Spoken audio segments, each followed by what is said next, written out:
Entonces, estamos de regreso.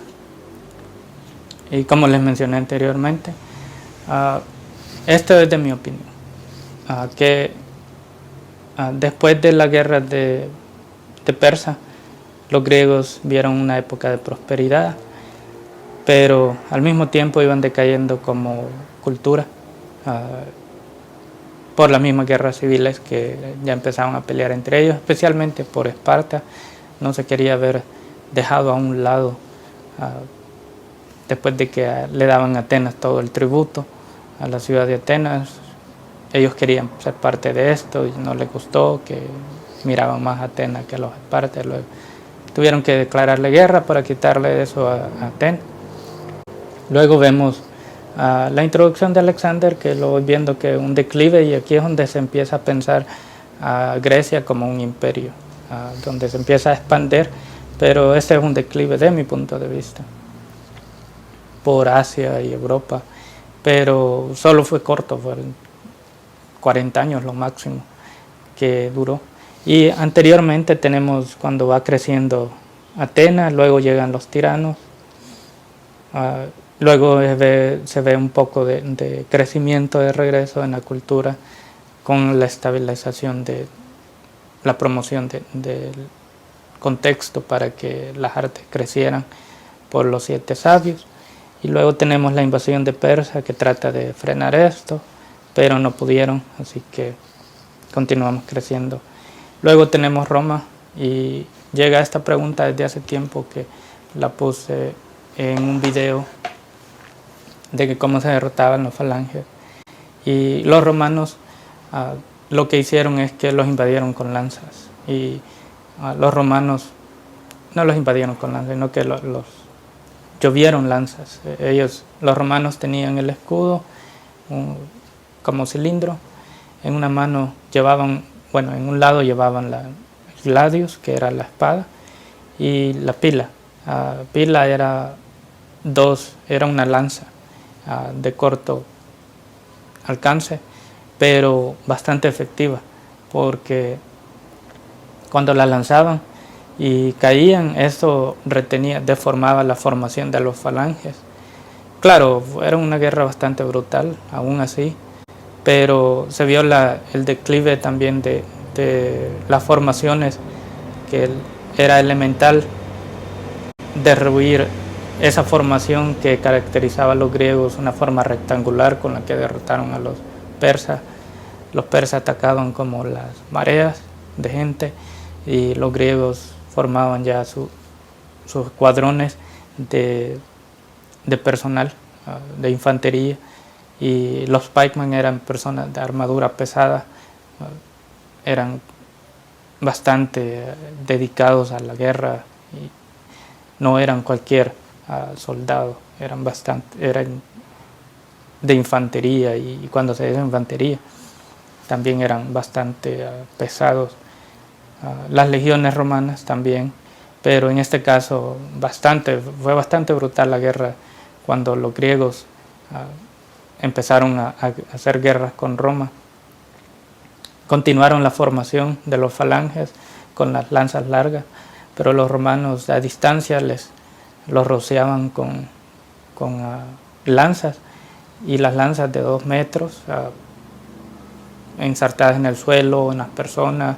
Todo esto deformaba las formaciones, y esto les daba una oportunidad a los romanos, y ellos se acercaban con los escudos inclinados para que las lanzas se fueran para arriba, y luego ellos cortaban por debajo.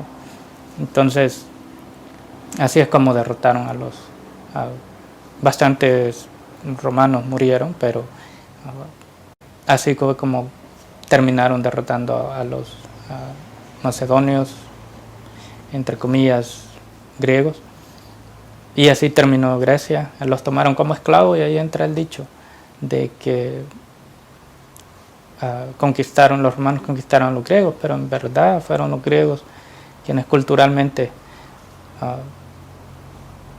conquistaron a los romanos, porque eran esclavos con cultura, y se dieron cuenta y empezaron a copiar todo lo que era griego, y lo trasladaron.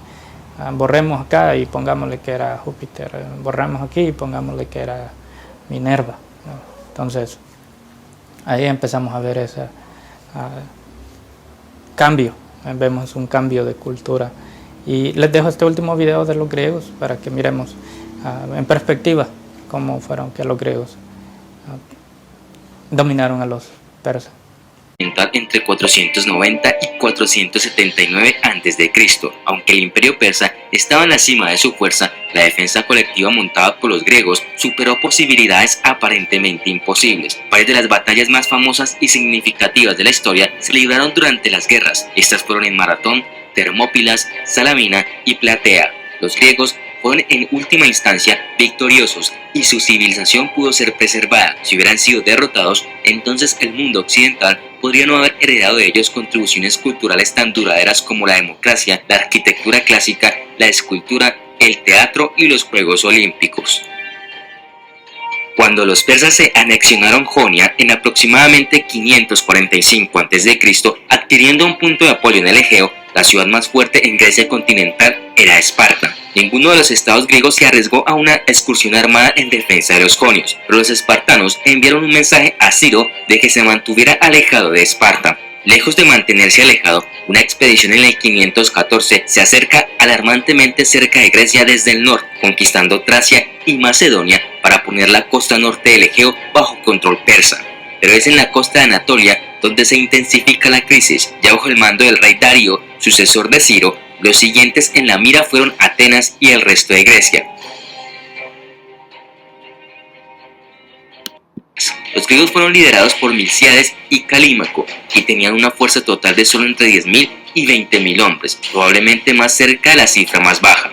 Los persas esperan que los griegos ataquen a través de la llanura, exponiéndose a la caballería, pero los griegos avanzan noche tras noche como una artimaña para frustrar a los jinetes persas. Cuando los dos ejércitos se enfrentaron en la llanura de Maratón en septiembre del 490 a.C., los hoplitas griegos cargan en una línea extendida a través del campo abierto. Su armadura de bronce y lanzas largas son demasiado para la infantería persa ligeramente armada. Una mejor armadura y una disciplina rígida de la formación de falanges ayudaron a que los hoplitas griegos obtuvieran una gran victoria contra viento y marea. Según la descripción de Heródoto, relata que 6.400 persas murieron por solo 192 griegos. Se erigieron dedicatorias de victoria y estatuas, y para los griegos la batalla de Maratón se convirtió rápidamente en una leyenda. Mientras tanto, la flota persa huyó de regreso a Asia, pero regresarían, y la próxima vez en un número aún mayor. Nadie duda de que los persas volverán, pero la muerte de Darío en 486 augura la calma antes de la tormenta. Tenos, cerca de 6.200 soldados, los coloca bajo su mando inmediato en la parte más estrecha del paso. El brillante ejército persa tiene a la cabeza al propio emperador Jerjes, hijo de Darío. En 2 días sucesivos ordena sus mejores tropas al estrecho desfiladero, pero como Maratón 10 años antes, los persas sufren grandes pérdidas por las lanzas más largas de los hoplitas griegos.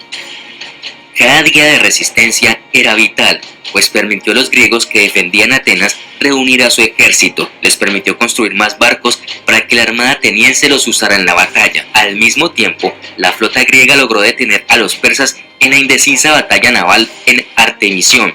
Leónidas sabía que tenía que detener a los persas en el paso de las Termópilas por el mayor tiempo posible, y eso hizo. La situación parecía ser un callejón sin salida, casi literalmente, hasta que se resolvió con una traición. Ahora son los atenienses los que están en primera línea contra los invasores victoriosos. A medida que el ejército persa avanza hacia el sur, hacia Ática, el debate en Atenas es si defender la ciudad o hacer una retirada estratégica, donde las habilidades de lucha griegas pueden inclinar la balanza.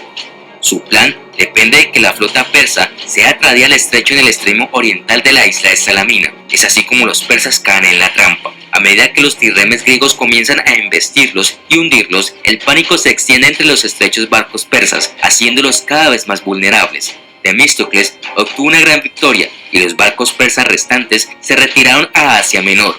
Pero aún así, esto no fue el final. Habría una batalla más, la más grande jamás vista en Grecia, y decidiría su destino durante siglos. Después de Salamina, Jerjes regresó a su palacio, pero dejó al talentoso general Mardonio a cargo de la invasión que todavía estaba en pie. La posición persa se mantuvo fuerte a pesar de la derrota naval. Todavía controlaban gran parte de Grecia. Los persas todavía estaban ocupando Ática y los atenienses no pueden esperar desalojarlos sin ayuda espartana. La ayuda llega cuando un gran ejército griego marcha hacia el norte desde el Peloponeso.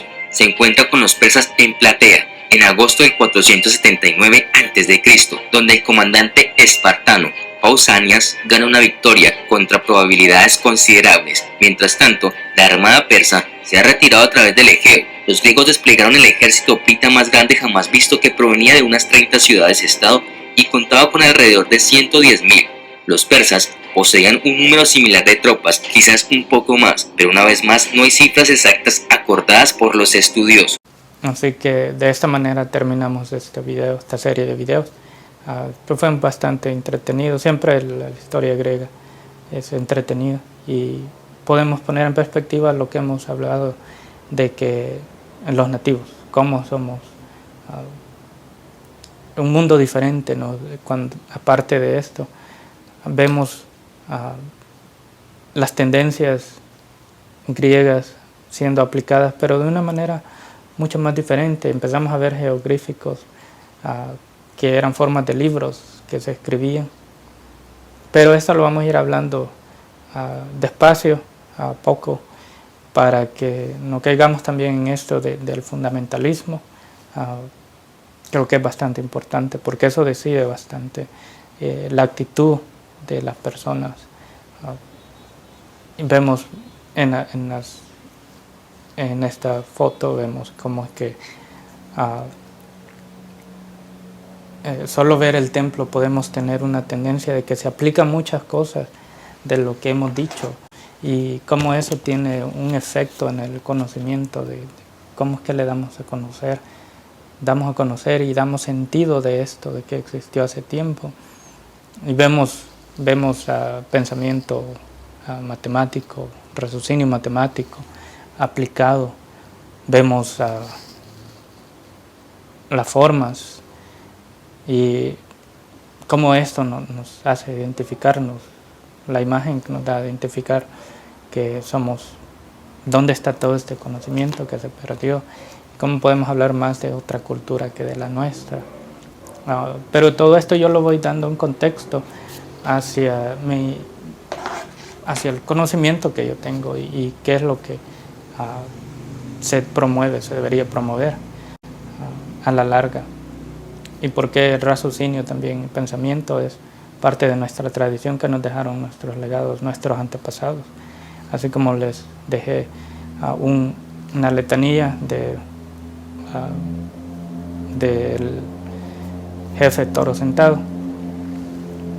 Y estas enseñanzas forman parte, yo lo veo de esta manera, son bastante sabios, dichos bastante sabios que en pocas palabras pueden resumir una sola tradición de conocimiento. Solo es cuestión de saberla aplicar y saber relacionarlos con de dónde venimos pensando de esta manera, qué nos caracteriza diferente a otro y cómo eso puede promover o estancarnos en el pensamiento. Pero esto va a ser hablado más después, pero gracias de nuevo por ver el canal y nos vemos a la próxima. Saludos.